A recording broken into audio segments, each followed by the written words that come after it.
welcome back to another uncommentary video, and today, as you guys can see in the background, we've got some pretty exciting news coming from Exos Heroes and Line Games, as they have announced a Tales of Vesperia collaboration event with 3 new heroes being introduced from Tales of Vesperia into the Exos Heroes universe.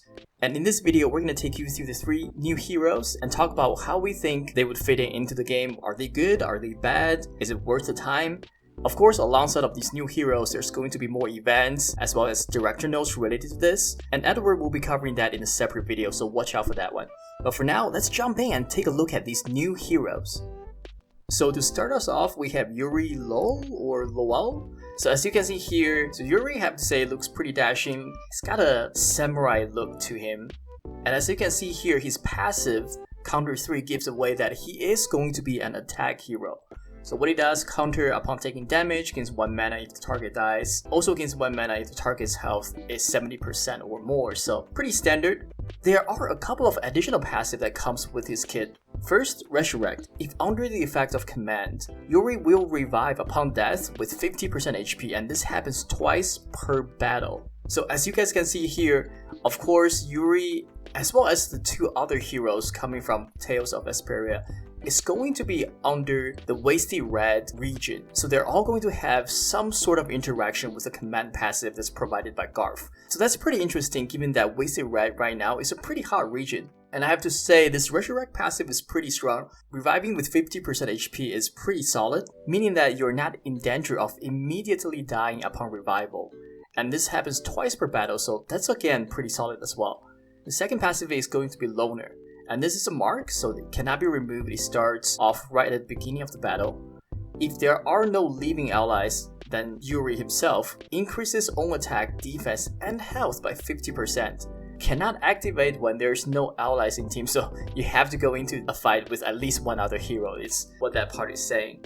So how do we think about this? This, in our opinion, is a pretty strong passive on the surface, right? 50% attack, defense, and HP increase is a lot. That's going to make you very, very strong, especially when you're already under another mark like command. However, the issue with this is the consistency, and which is why we don't think that you're going to benefit from this mark all that often. Because you have to be the last hero alive on the field on your team. And if you think about the chances of this happening, if you have Yuri on your team and you're attacking in a PvP situation, for example, you're up against an AI, there's no guarantee who AI is going to target. So a lot of times, it's not guaranteed that Yuri is going to be the last person to die. And especially if you think about how he fits into today's meta, it's likely that he'll go into a Wasted Red centered team with heroes like Garf, like Raleigh, who are really, really tanky to start out with. So Yuri is going to be one of the more squishier targets and probably more likely to die. We do have to mention that this passive does work really well with the Resurrect passive, right? So meaning that even if when Yuri dies, he'll come back to life at least twice. So it increases the chance that he will be the last person alive on the field. So there's a little bit of synergy there, but at the same time, it's hard to guarantee that from happening. Who the opponents are going to attack, that is out of your control. So in the end, we think the Loner passive is not going to be applied consistently in every battle, but when it does, this is a very, very strong passive to have, and likely to turn the tide of the battle in your favor. But with that being said, let's move on to the active skills. So the first active skill is called Divine Wolf, and it requires 2 mana, it deals single target damage at 375%, and it increases your own attack by 30% if you do kill the opponent.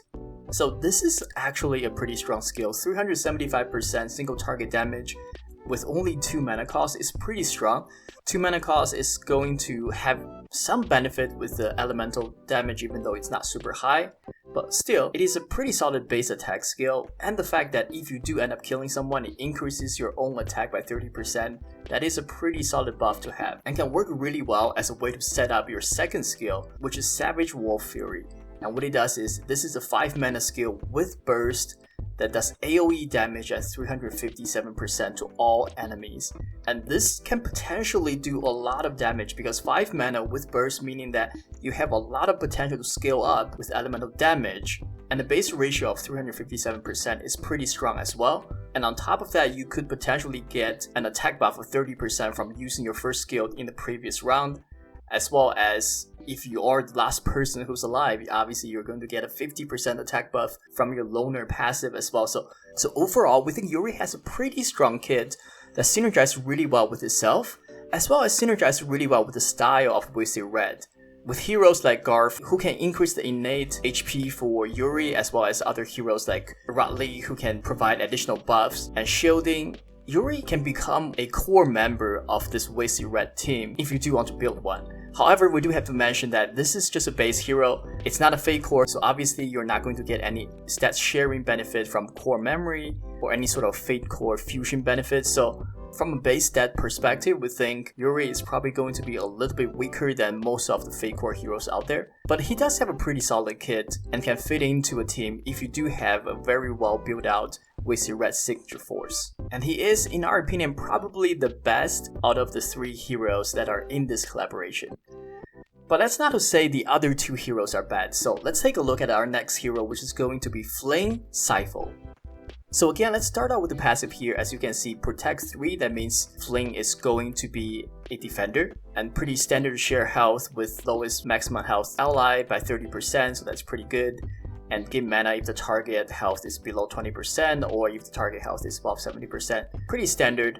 And Fling also got 2 additional passive that comes with his base Protect 3 passive. One of them is going to be HP Relax, and what it does is it heals Fling for 2% of his own health at the start of every turn other than his turn. Meaning that all the other 9 heroes, whenever they move, they will give Fling 2% HP healing, but he won't get that during his own turn.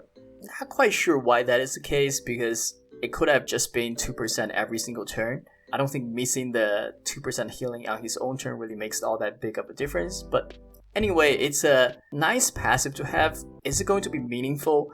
Probably not that much. Right, 2% per turn except your own turn. That means every round you're healing at a maximum of 18%. For a defender who has pretty high health to start out with, who has pretty high defense stats as well as block stat, that can mean a pretty decent amount of healing and the difference between live or die, but ultimately not going to be game changing. The second passive, however, Life Rebirth, this is a pretty strong passive in our opinion. So what it does is, if under the effect of command, again, the synergy with Garth, it heals Flame for 30% of the damage received. So this is a pretty strong passive. As you can see based on the language here, this is going to happen every single time he takes damage. It doesn't happen once per round or once per fight. This happens consistently, and 30% healing is pretty strong. The only thing that we have to point out here is this heals for 30% of the damage received. It doesn't mean to reduce the incoming damage by 30%. And there's a difference. Because if you're reducing the incoming damage by 30%, that means you're taking only 70% of the damage that you would otherwise be taking.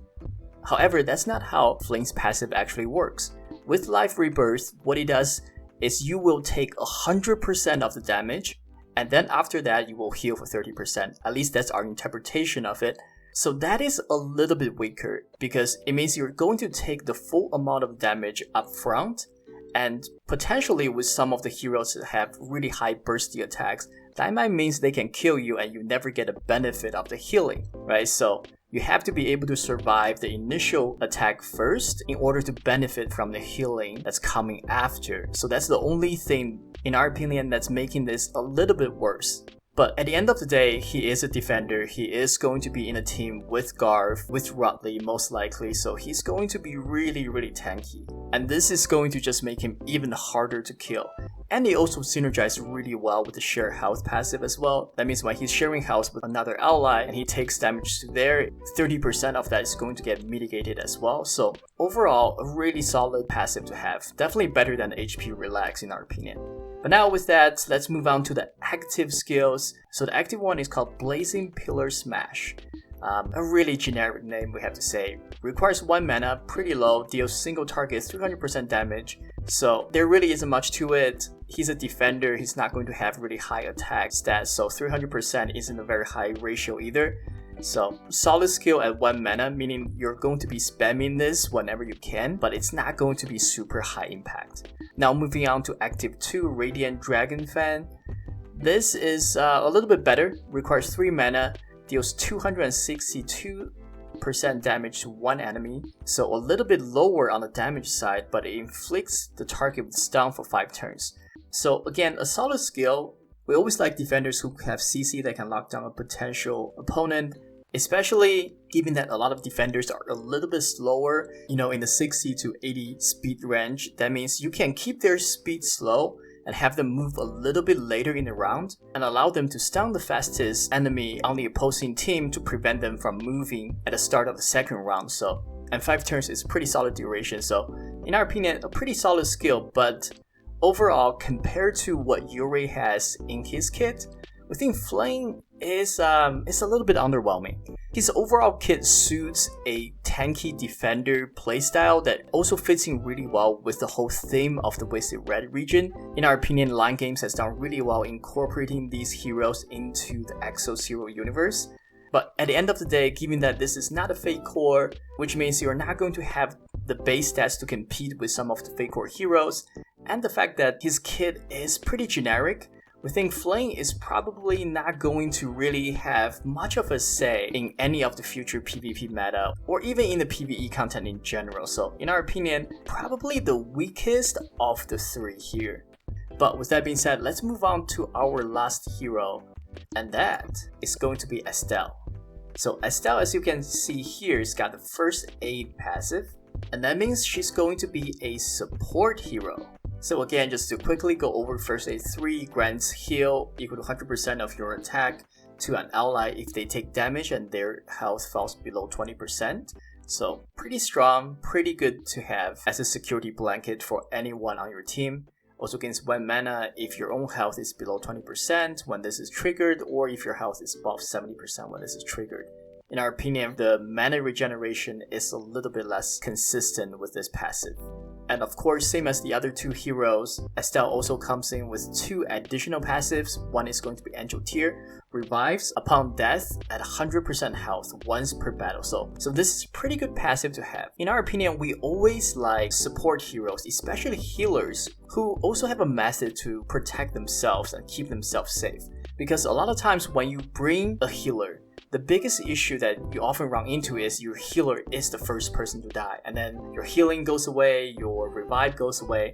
So any healer that can keep themselves safe, either from damage immunity or in Estelle's case, reviving upon death at 100% HP, that is really strong, meaning that even if she dies, she's gonna come back, and she's gonna come back healthy to keep the rest of her team healthy as well. So that's pretty strong.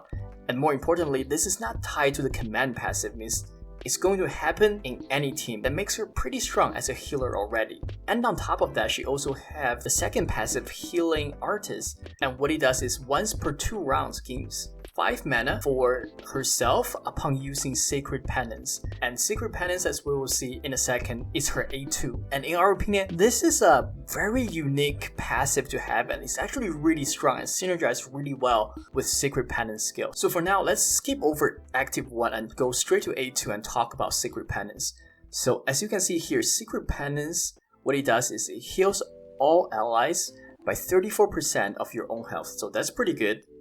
34% is a pretty chunky heal, especially given that she's going to be a support that has a pretty high innate HP to start out with compared to other classes. And it also deals damage at 178% to all enemies. And of course, if you do have Unleash potential, this can be a pretty solid hit coming from a largely supportive hero. But one thing to keep in mind is whenever you have a skill that has healing and damage combined together, means you have to land the attack in order to get a healing passive. If your attack misses, you don't get a healing either. But luckily, this is an AoE, meaning that you only have to hit 1 hero in order to get a benefit of healing. But for all of you who are in kind of the high tier PvP, you know that missing an AoE attack on all 5 opponents does occur quite frequently, so that's something to keep in mind. And lastly, what it also does is it also provides a status effect of Provoke for 5 turns to all enemies, assuming that you can hit all of them. So again, this is pretty strong. 5-turn Provoke is really solid, especially if you have with you another defender who has block passive. And a top tier defender with block passive, who would that be? Of course, Tantalo is the best choice. So there's a lot of good synergy here. with this 5-turn provoke and a block passive coming from a second defender, means that you're going to be provoking the enemy team for a sustained period of time and can really lock down their offense. And in our opinion, this is really strong. Healing, damage, provoke, all in the same skill. The only thing with this is it does require 5 mana. And this is where the synergy with the passive comes from. Because every other turn, you're able to gain 5 mana and essentially use this skill for free. So this, in our opinion, is really strong. This is especially powerful when you're thinking about if you have a couple of other heroes, have Breath of Mana passive, or if you get attacked. The 5 mana every other round is probably going to be enough to guarantee that you can use Sacred Penance every time on your turn. And as we mentioned, this skill just packs so much utility to it, it's pretty insane. And it essentially makes her A1 pretty much useless, because as you can see here, her A1 Extreme Stars deals 525% damage to one enemy at 3 mana cost. It's a solid damaging skill, but in the end, compared to what her A2 brings, it's nowhere close. And in our opinion, with Estelle, whenever you have the opportunity, you're probably going to be spamming her A2 all the time, and that is a really strong skill to have. The ability to lock down the opponent, the ability to heal, and on top of that, providing some supplemental damage. I mean, what more could you ask for? Sure, perhaps it would be nice to have a revive attached to it, but that would just make this skill far too OP in our opinion. So with that being said, how do we think about Estelle overall? We really think she's going to be one of the better supports in the game. Again, as we mentioned before, with all the other heroes, this is not a fake core, which means that she is going to be a little bit lower on the pure base stats. But other than that, she does have a lot of utility packed in her kit. She is able to stay alive much better than a lot of the other supports with her Angel's Tear passive that allows her to revive at maximum health. And on top of that, her mana generation come from Healing Artist is going to mean that she is going to be able to use this high impact 5 mana A2 all the time. So in our opinion, if you don't have one of the top tier healers out there such as FC Lepane or FC Talia, Estelle can be a pretty solid alternative for you. So there you go guys, that's our opinion on the 3 new heroes. Once we can get our hands on them, we'll do a little bit more testing and studying on them, and we'll probably come back with individual videos to give you a more in-depth look at all 3 of them separately. But for now, these are our first impression of these heroes. To wrap this video up, we would like to give you guys a little bit of advice when it comes to who we think offers the best value. Of course, if you're going to summon for one of these heroes, in our opinion, Yuri is probably going to be the best option for all of us out there, especially given that he has a pretty solid kit that synergizes really well with Wasted Red, and the fact that Wasted Red is the only region that has access to tier 3 signature force at the moment. This can be a pretty solid hero that can take you higher in the competitive PvP ladder. After that, in our opinion, Estelle is going to be the second choice, especially for all of you out there who are still looking for that good healer for you to take you either through the story or help you progress further in some of the PvE and PvP content. We think Estelle can definitely offer a lot of value there. And last and least is going to be our boy Fling here. He is just, in our opinion, a little bit too bland, a little bit too simple when it comes to what he offers. He offers a lot of protection for himself through his passive healing, the ability to heal whenever taking damage. That is good, right? That is nothing to joke about. But as we've mentioned many times before, a strong tank is one that can help your team, not just someone who can protect himself. And in our opinion, that's one thing that Fling doesn't do quite well. The only thing he offers is single target CC and a little bit of damage, and that's just really underwhelming in comparison to what the other 2 heroes can offer. So again, Yuri first, Estelle second, and Fling probably never touch. But with that being said, that's going to be it. Hopefully you guys enjoyed it. If you did, please leave a like and subscribe. As I mentioned before at the beginning of the video, Edward is going to do a detailed rundown of the director's notes, so stay tuned for that video. He's going to talk about what is all going to be included in this new patch, as well as his own opinion on what you should be doing and how you should be doing it. But until next time, enjoy your day, and we will see you very soon. Bye bye.